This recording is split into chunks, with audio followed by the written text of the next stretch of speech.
Boa tarde, pessoal. Que a paz de Jesus e o amor de Maria estejam com vocês. Então, hoje, sabadão, 31 de maio, né? Então, hoje a gente finaliza o mês de maio, que é o mês mariano, né? O mês das noivas também. E a gente finaliza hoje. O mês de maio, a igreja, nossa igreja católica, ela dedica um pouco mais a Maria, né, a explicar mais sobre Maria, a gente ter mais uma atenção em Maria, né, rezarmos o rosário ou o terço todos os dias, né, durante o mês de maio. Então hoje finalizamos o mês de maio, né? E a gente veio aqui rapidinho, viu que Jesus trouxe no seu evangelho. Hoje, pelo que eu dei uma lida aqui, rapidinha, a gente vai ver aquela visitação de Maria a Isabel, né? Aonde Isabel sentiu a presença do Espírito Santo que habitava já dentro de Maria, dentro do ventre de Maria, que era Jesus Cristo, né? Então a gente vai ver um pouquinho sobre Maria. Vamos falar um pouquinho sobre a nossa mãe hoje. Então, pessoal, hoje a palavra de Deus ela está no livro de Lucas. Lucas, no capítulo 1, né, um comecinho aqui. Capítulo 1, e o versículo é do 39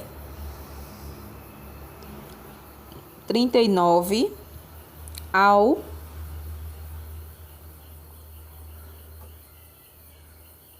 56. 39 ao 56. E a palavra de Deus nos diz: João aponta o Messias.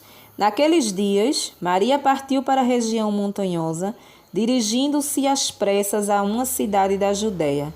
Entrou na casa de Zacarias e saudou Isabel. Quando Isabel ouviu a saudação de Maria, a criança se agitou no seu ventre. E Isabel ficou cheia do Espírito Santo. Com um grande grito exclamou: Você é bendita entre as mulheres, e é bendito o fruto do seu ventre. Como posso merecer que a mãe do meu Senhor venha me visitar?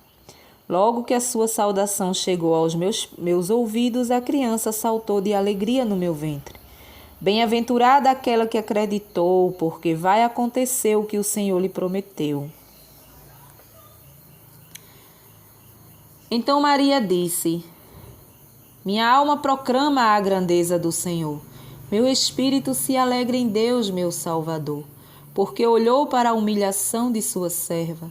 Doravante todas as gerações me felicitarão, porque o Todo-Poderoso realizou grandes obras em meu favor. Seu nome é santo e sua misericórdia chega aos que o temem. De geração em geração ele realiza proezas com o seu braço. Dispersa os soberbos de coração, derruba do trono os poderosos e eleva os humildes. Aos famintos enche de bens e despede os ricos de mãos vazias. Socorre Israel, seu servo, lembrando-se de sua misericórdia. Conforme prometerá aos nossos pais em favor de Abraão e de sua descendência para sempre. Maria ficou 3 meses com Isabel e depois voltou para casa. Palavra da salvação. Glória a vós, Senhor.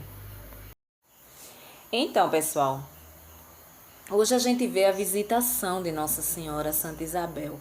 A gente já viu essa passagem várias vezes e a gente extraiu vários entendimentos daqui. Dentro desse evangelho, a gente vê a bondade de Maria, a gente vê que Maria se faz serva diante do Filho, né? Que ela não se engrandece, né? Ela não se engrandece. Maria, a mulher do silêncio, a gente já viu. Maria é aquela mulher humilde, prestativa, né? Que não media distância para ajudar o próximo, né? A gente pode imaginar, como a gente viu em outros vídeos, Maria poderia, por estar grávida, não ia ajudar Isabel. Isabel era idosa, né? Isabel, ela meio que se escondeu durante a gravidez, dentro de casa. Você imagine uma pessoa como Isabel grávida, né?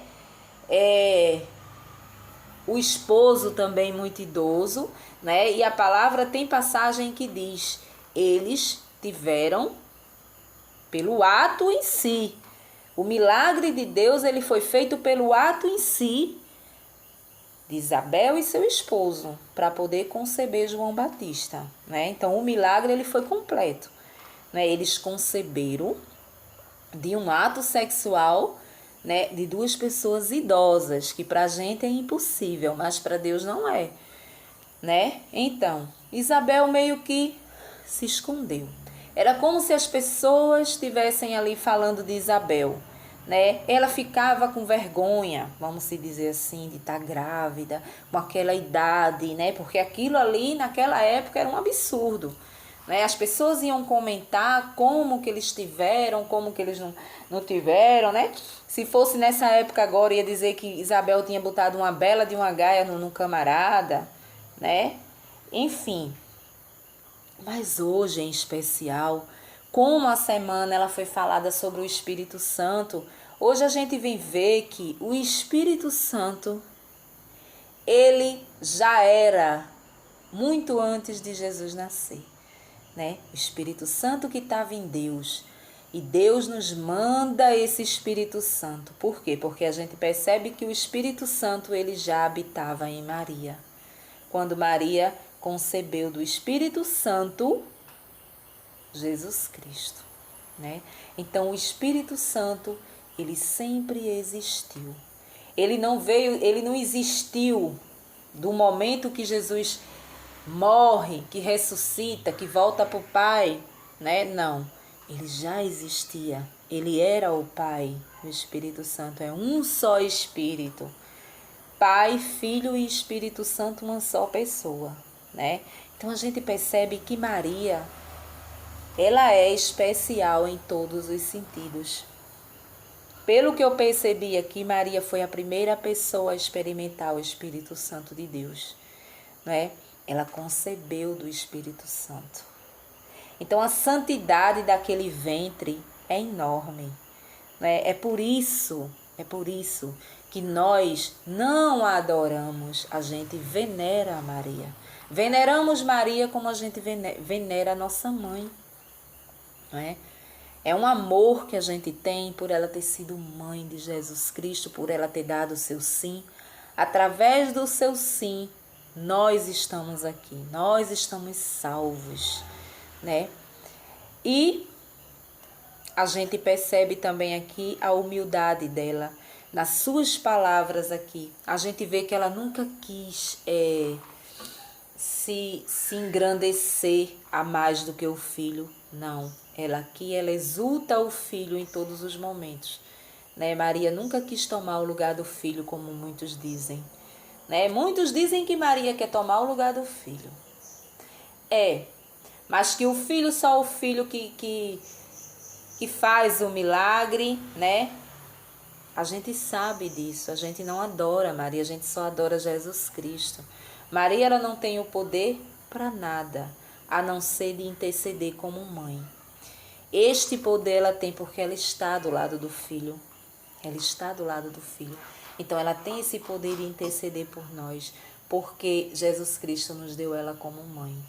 E a gente tem que cuidar dela, assim como a gente cuida da mãe da gente, né? A gente tem um amor pela mãe da gente, então a gente tem que cuidar de Maria. A nossa mãe, ela é a mãe carnal, e Maria é a nossa mãe espiritual. É aquela que pega na nossa mãozinha e leva ao filho.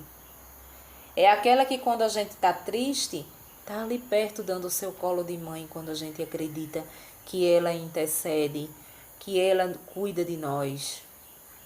É a mãezinha do céu. Então Maria, ela foi visitar Isabel, e quando ela chega lá, né, envolvida pelo Espírito Santo no seu ventre, a criança estremeceu na barriga de Isabel, né? João Batista estremeceu e Isabel sente naquele momento a presença do Espírito Santo e diz que ela é bendita. Bendita és tu entre as mulheres, Bendito é o fruto do teu ventre, Jesus. Né? Aí muitos falam, não existe Santa Maria nas palavras de Isabel. Claro que não existe Santa Maria nas palavras de Isabel, mas Maria era santa. Maria se tornou santa. Deus a santificou quando a escolheu para que o filho dele viesse no seu ventre. Jamais Deus iria escolher uma Maria qualquer, como eu, por exemplo. Não ia, né? Então, Maria foi escolhida pelo coração de Deus. Maria, eu acredito muito nisso, que Maria foi escolhida desde o ventre de Ana, da sua mãe. Houve ali uma escolha de Deus muito grande naquele momento, que Ana também concebeu Maria. Deus já sabia de tudo que iria acontecer. Né? Então Maria, ela merece respeito, ela merece o nosso amor, a nossa atenção, a nossa veneração. A gente precisa procurar por ela mais vezes. Muitas vezes a gente esquece de rezar o terço, o rosário, mas é uma das coisas mais poderosas que uma família deveria incluir na sua rotina, né? Pelo menos uma vez por semana, reunir a família, os filhos, o marido e rezar, né? A mãe, o pai, e rezar, nem que seja o terço, o rosário.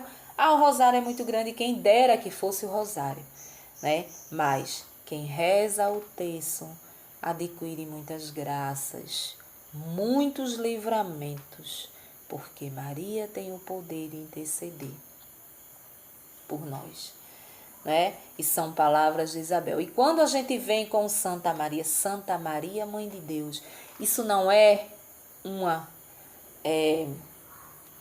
uma oração ofensiva a nada nem a ninguém, só fala a verdade.